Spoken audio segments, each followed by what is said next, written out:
A presença de Deus na nossa vida é tudo, tem que ser tudo para mim e para você, amém? Boa noite, igreja. Paz seja convosco. Ó, quão bom e quão suave, como é gostoso que os irmãos estejam em comunhão, que nós estejamos aqui juntos, amém? A gente tem que aprender a desfrutar desses momentos. Às vezes a gente vem para a igreja meio arrastado, mas a gente tem que entender que aqui que é o lugar que a gente vai ter comunhão com os nossos irmãos e nós vamos ter um refrigério para a nossa alma. Não que o pastor Ciro vai dar, nem que a pastora Osaide, nenhum pastor, mas que o Espírito Santo vai falar com você nessa noite. Amém? Agradeço a Deus pela sua vida, pela sua família, por tudo que Deus tem feito por nós, pela nossa igreja. Esse lugar aqui eu vejo como um presente de Deus. Pai Celestial, fala conosco nessa noite. Usa-me como tu quiseres, Pai Santo.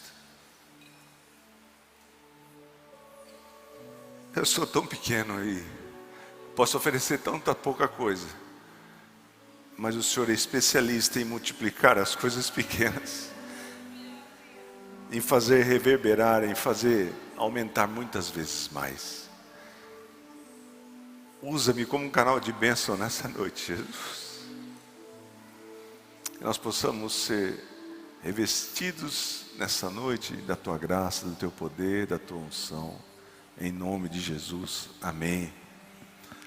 Jesus é o mesmo ontem, hoje, eternamente, amém? Ele é eterno, ele existe antes de qualquer coisa. Antes de que alguma coisa fosse criada, Jesus já existia. E eu quero compartilhar com você hoje uma passagem muito conhecida. E hoje nós vamos fazer algo diferente, meio didático, para que eu e você possamos entender como Deus deu para nós esse painel aqui de LED, que a gente pode usufruir de uma maneira para que você possa não só usar da sua imaginação. Quero que você comece a imaginar também, mas a gente vai trazer alguma coisa de mais palpável para que eu e você possamos entender certas coisas. O texto que eu vou falar está no livro de João, no capítulo 5. Se você quiser acompanhar pelo painel, ou se você quiser ver na sua Bíblia ou no seu celular. João capítulo 5, do versículo 1 ao versículo 9. Diz assim a palavra de Deus: algum tempo depois, Jesus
entrar no tanque quando a água é agitada. Enquanto estou tentando entrar, outro chega antes de mim. Então Jesus lhe disse: levanta-te, pegue a sua maca e ande. Imediatamente o homem ficou curado. Pegou a maca e começou a andar. E isso aconteceu num sábado. A gente vai começar a dissecar versículo por versículo. Versículo 1 diz que Jesus subiu até Jerusalém.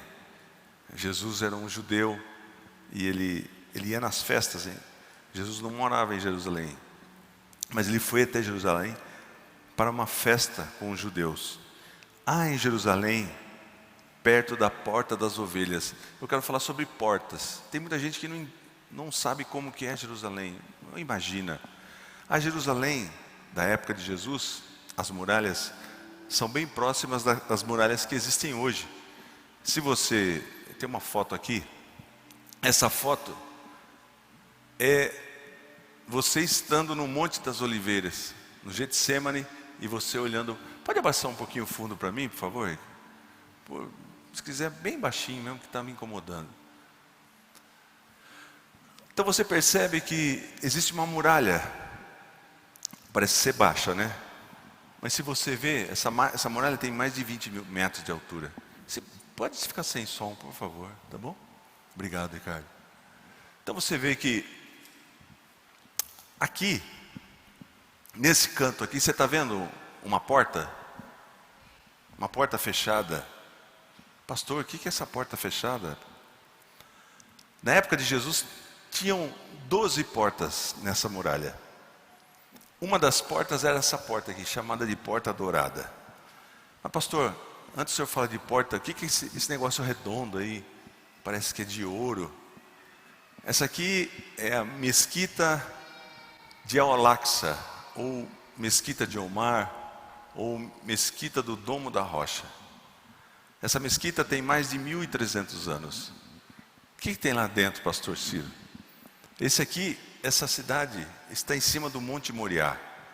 E aonde está a mesquita, eu tive a oportunidade de entrar lá um dia com meu saudoso pai.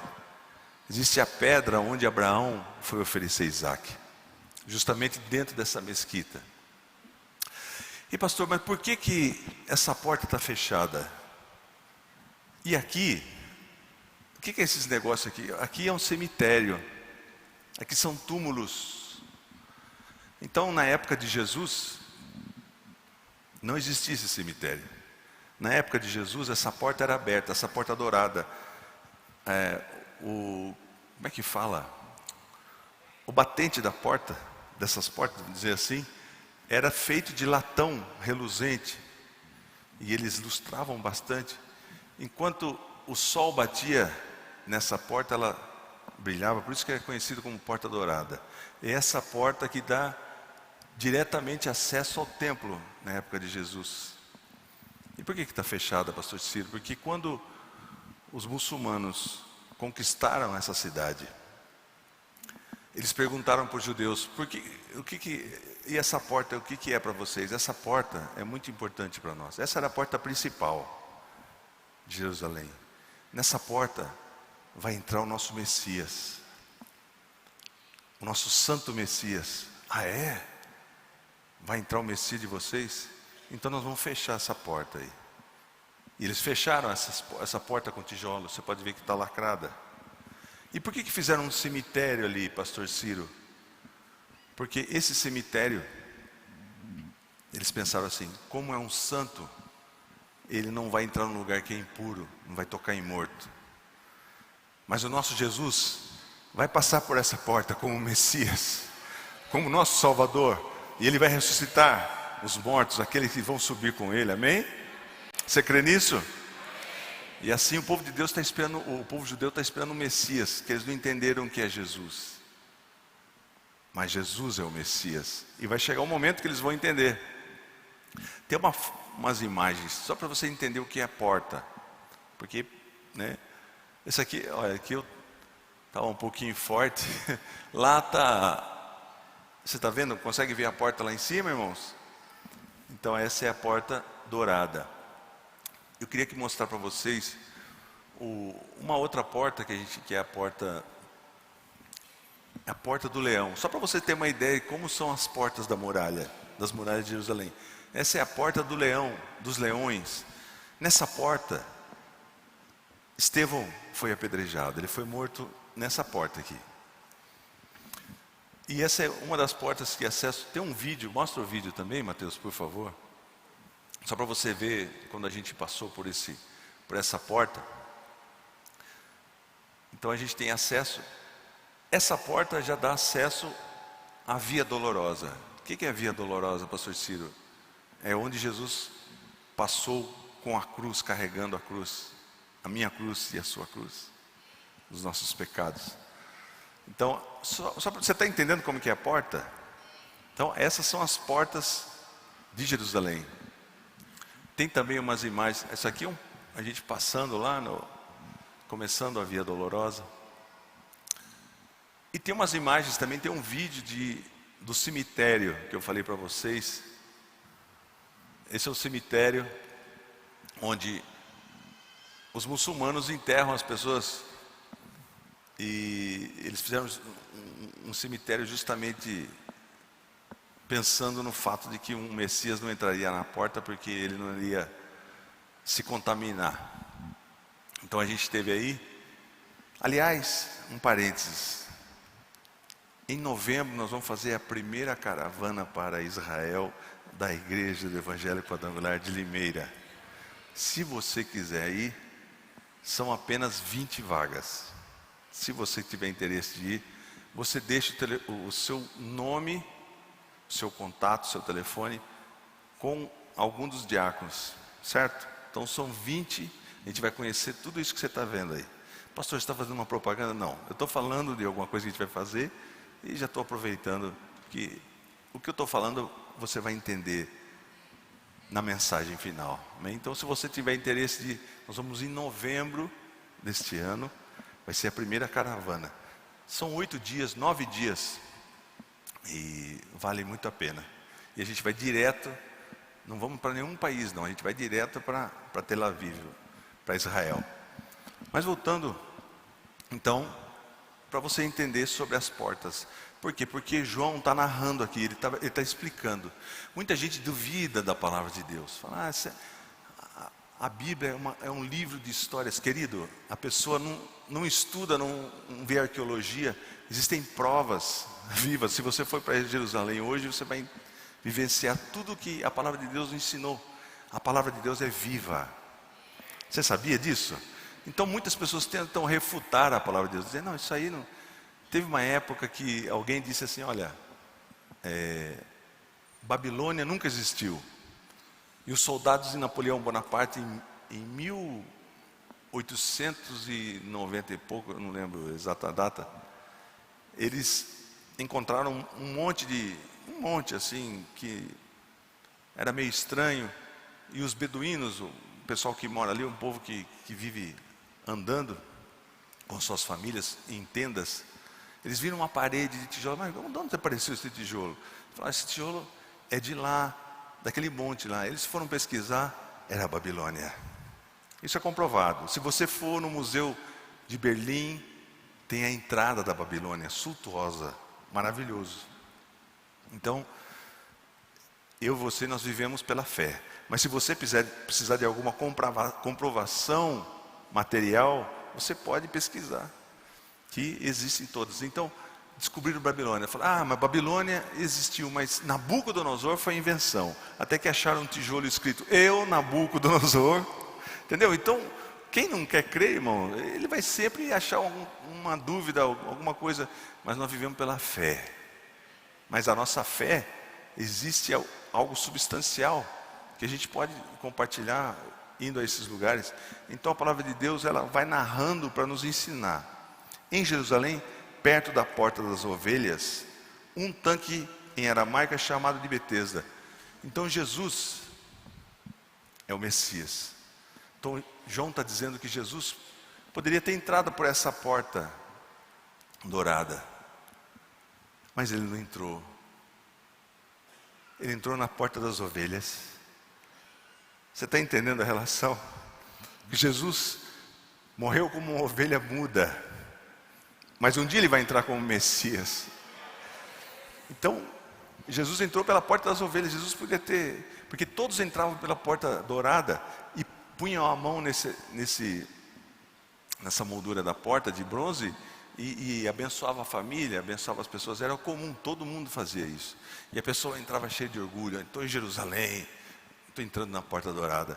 Mas Jesus resolveu entrar pela porta das ovelhas. E na porta das ovelhas, João está dizendo que um tanque, que em aramaico é chamado tanque de Betesda, que tem 5 entradas em volta. Mas como é esse tanque, pastor Ciro? Muita gente pensa que um tanque, tinha barro. Não, era uma estrutura que foi construída, muito bem feita. Eram dois tanques, um inferior e um superior, ambos quadrados, eram tanques feitos por homens. E o primeiro, o inferior, tinha 16 metros de comprimento, e o superior tinha 18 metros de comprimento, e 5 pavilhões. Então, você entrava nesse lugar, era coberto, irmão, não era? Com telhas de ladrilho, tinha pinturas nas paredes, tinha gesso, era imponente. Quem que ia nesses lugares, pastor Ciro? Quem ia nesses lugares é o pessoal da alta sociedade, que ia lá se banhar, e o nome não era Betesda, era um outro nome.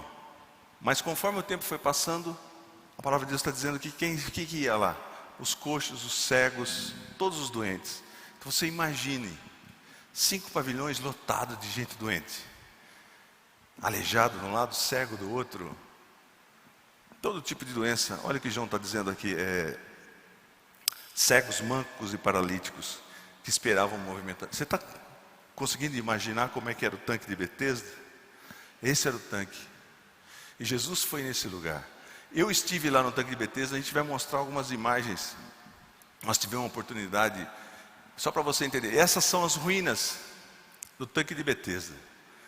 Então você vê que tem as galerias. Mostra o vídeo para nós, Mateus, por favor. Então, para provar que a gente estava aí mesmo. Esse é o tanque de Betesda. Tem um outro vídeo que mostra de maneira melhor isso. Aí você pode ver as galerias. Você vê que tem umas colunas. Então era uma estrutura muito bem feita. Só que conforme o tempo foi passando, os aristocratas, o pessoal da elite não usava mais esse local.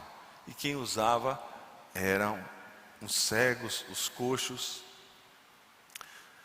e os paralíticos. E o que aconteceu? A palavra de Deus diz que de vez em quando o anjo do Senhor agitava as águas, e o primeiro que entrasse no tanque, depois de agitadas as águas, era curado de qualquer doença. E a palavra de Deus diz que Jesus foi nesse lugar. Betesda quer dizer casa de misericórdia. Existe um Deus que tem misericórdia de mim e de você. E Jesus entrou nesse lugar. Imagine Jesus entrando num lugar cheio de gente, como João está dizendo, com problemas. Jesus é especialista em entrar no lugar que tem problemas para resolver os problemas, para curar. Jesus é o mesmo ontem, hoje, eternamente. Esse Jesus que curou é o mesmo Jesus que vai curar você nessa noite. Você crê nisso? Oh, eu creio nisso. É o mesmo Jesus. Ele não precisa. É só você crer. Se você crer, você vai ser curado em nome de Jesus. Esses dias eu fiquei doente, eu fui para o hospital. Irmão, como é triste ficar doente. Como é difícil ficar doente. Você já que ficou doente, já foi para um hospital sem forças, no soro, esperando o diagnóstico do médico. É muito triste. E essas pessoas estavam vivendo esse momento de tristeza. Mas Jesus chegou na área, Jesus entrou naquele local, e Jesus entra na nossa vida, entra na nossa casa, quando nós o chamamos, quando nós, com fé, queremos a sua presença. Jesus não vai invadir de maneira que você não queira. Jesus disse que, eis, estou à porta e bato. Quem deixar eu entrar, eu vou entrar e vou cear com Ele, eu vou ficar com Ele. E quando Jesus está presente, tudo é maravilhoso, irmãos. E Jesus entrou naquele local, e a palavra de Deus diz que Jesus olhou para esse homem, que havia há quantos anos, irmão? 38 anos. Você tem ideia? Consegue imaginar o que é 38 anos? Você esperando, olhando para um tanque, esperando as águas se mexerem, para que você espere que alguém coloque você primeiro nas águas, porque era só o primeiro que era curado. Sabe o que é isso? 38 anos. E eu no primeiro ano já tinha desistido, irmão. 38 anos. Às vezes a gente se acomoda com a situação. Você está vendo que não está dando certo. Mas por que não deu certo? Pastor, não é bom esperar em Deus? Não, você tem que esperar com paciência no Senhor, mas ele não estava esperando em Deus. Ele estava esperando que alguém o ajudasse. Tanto é que Jesus primeiro viu ele. Eu vou usar o Carlinhos aqui como o coxo, né? Mas o coxo não estava de pé, né? O coxo estava deitado. Isso. Tudo bem com o meu ator aqui, irmãos? Sabe quem fazia isso? A pastora Osaide. Mas ela fazia, dos atores que ajudavam ela, fazia de tudo, né, mãe? Ei, mãe, me ajuda. É? E o coxo estava deitado, só que Jesus olhou para ele. E Jesus está olhando para mim e para você. Ele está sabendo da sua dificuldade, do que você está passando. E Jesus disse para aquele homem: você quer ser curado? Qual foi a resposta dele? Não, olha, vamos ver a resposta dele. Obrigado, Carlinhos. Você quer ser curado? Disse o paralítico: Senhor, qual seria a resposta? Sim, eu quero, claro. Mas a resposta não foi essa. A resposta foi: Senhor, eu não tenho ninguém que me ajude a entrar no tanque quando a água é agitada. Enquanto estou tentando entrar, outro chega antes de mim. Jesus não perguntou isso. Quando nós estamos envolvidos com os nossos problemas, a nossa boca só consegue falar dos problemas. Mas Jesus não quer saber do seu problema. Jesus quer saber da sua fé. Jesus está dizendo para mim e para você: você quer ser curado? Você quer ser liberto? Você quer sair dessa depressão? Ah, sabe o que é, Jesus? É que eu sou tão fraco, eu acho que eu nasci para isso mesmo, eu acho que isso é um karma, eu vou sofrer disso a vida toda. Jesus não quer ouvir essa lamúria. Nós temos essa coisa que é um exercício que nós fazemos quando encontramos alguém. Ah, sabe o que é? Eu tenho esse problema, eu tenho essa doença. Então essa doença é sua. Jesus não quer ouvir isso. Jesus quer ouvir de você: eu creio que o Senhor pode me curar. É isso que nós temos que fazer no momento de prova, no momento de deserto. Como que eu devo esperar a Deus? Cantando hinos espirituais, adorando a Deus, com a nossa boca dizendo: Senhor, eu sei que o Senhor é bom e que a sua misericórdia dura para sempre. Eu posso confiar em Ti, eu sei que no momento certo o Senhor vai vir com a bênção. Eu já te agradeço pela fé, pela minha cura, já te agradeço pela fé, por eu ter saído desse fundo de poço, dessa depressão, dessa tristeza.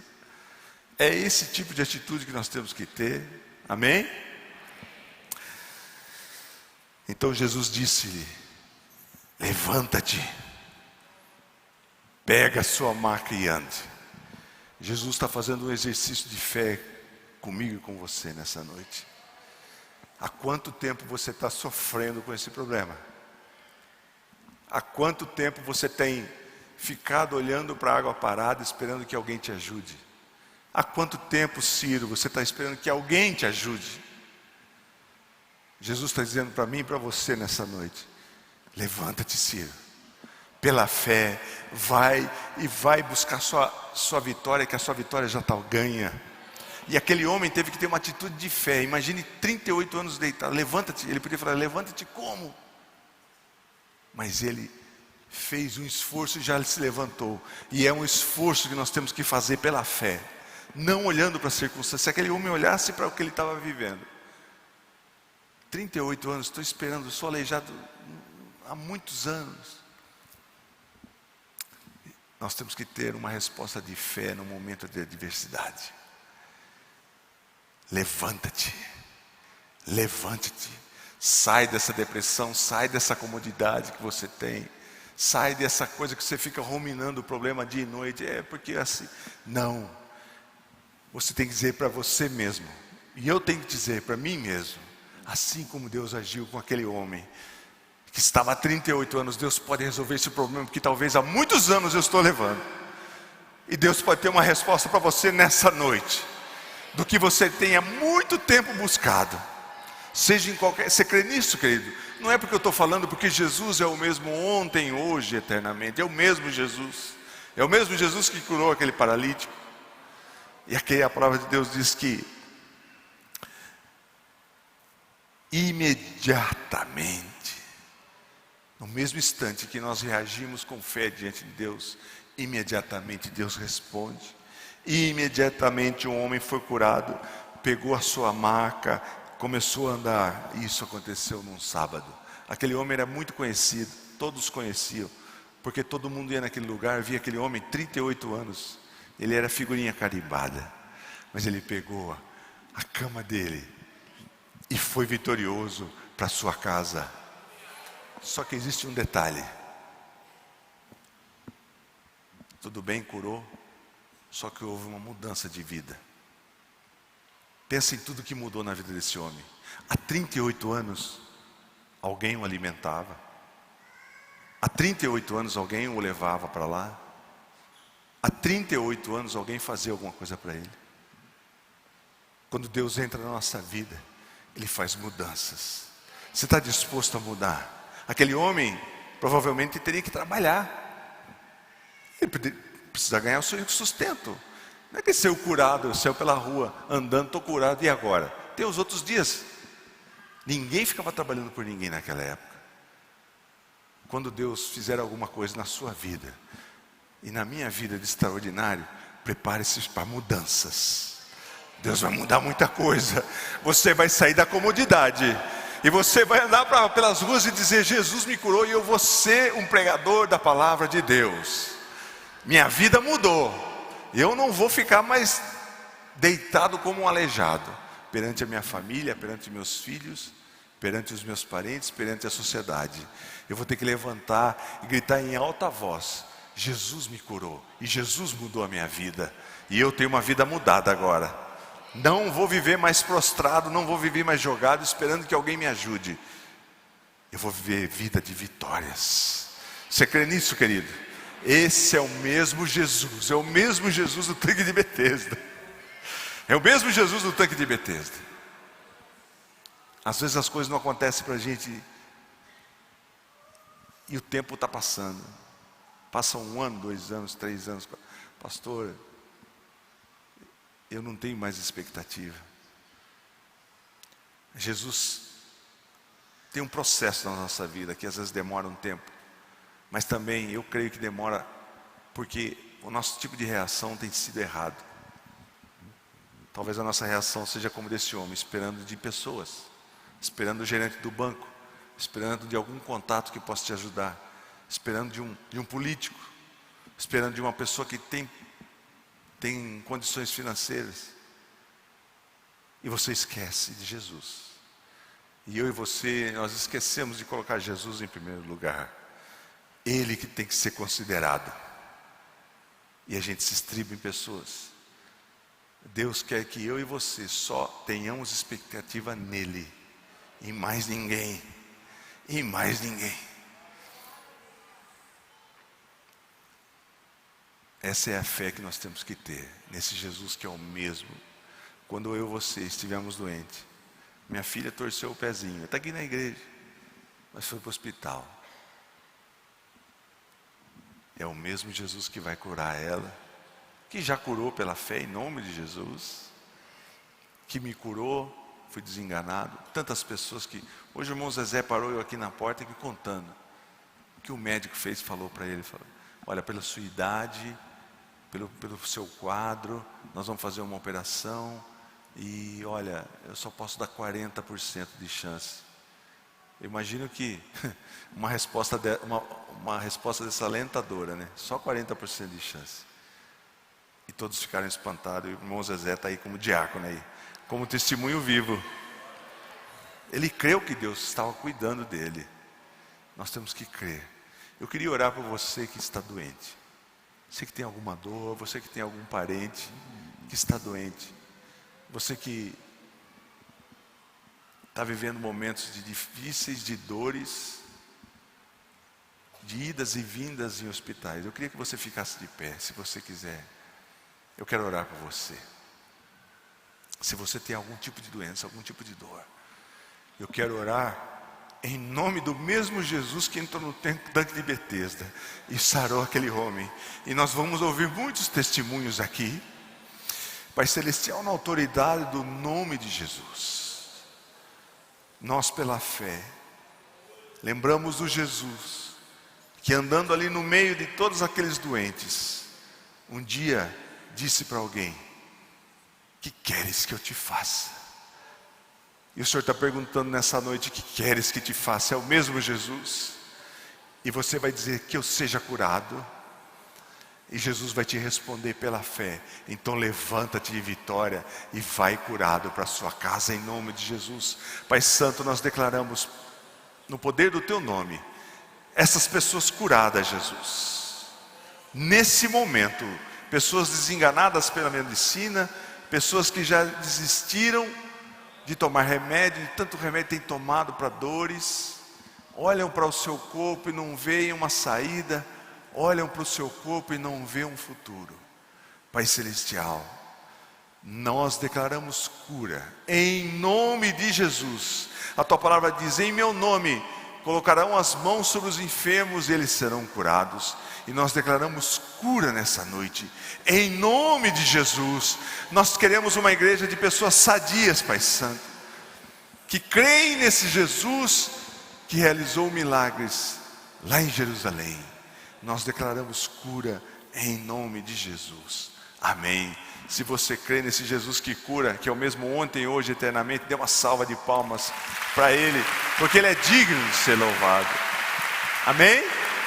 E eu quero ouvir testemunhos das curas. Você crê que em breve você vai testemunhar sua cura, querido? Pense no homem do tanque de Betesda. Como é que Jesus fez aquilo instantaneamente? A palavra de Deus está dizendo que imediatamente. Eu creio em curas instantâneas, mas às vezes demora um processo. A minha cura demorou uma noite. Eu passei uma noite de dores, mas na manhã seguinte eu estava completamente curado. E tantos testemunhos nós temos ouvido. Quinta-feira chamei alguns pastores para dar testemunhos aqui, para nós lembrarmos que Jesus é o mesmo ontem, hoje, eternamente. Quando você passar por luta, você lembra: o Jesus é o mesmo ontem, hoje e eternamente. É esse tipo de mensagem que nós temos que trazer para o nosso coração no momento de adversidade. Falar, murmurar, resmungar vai fazer você se perder, você ficar derrotado e você perder a batalha. Mas quando você está com Jesus, e quando você, pela sua boca, você profetiza vitória para você, para o seu corpo, para a sua família, Deus vai realizar. Vamos agir com fé, irmãos, em nome de Jesus, na sua família, orando pelos seus familiares, orando por alguém que se aproximar de você. E você vai lembrar: o pastor pregou sobre o aleijado lá do tanque de Betesda. Eu vou orar no nome desse Jesus que realizou o milagre por você agora. E você vai ver que Deus vai te usar poderosamente.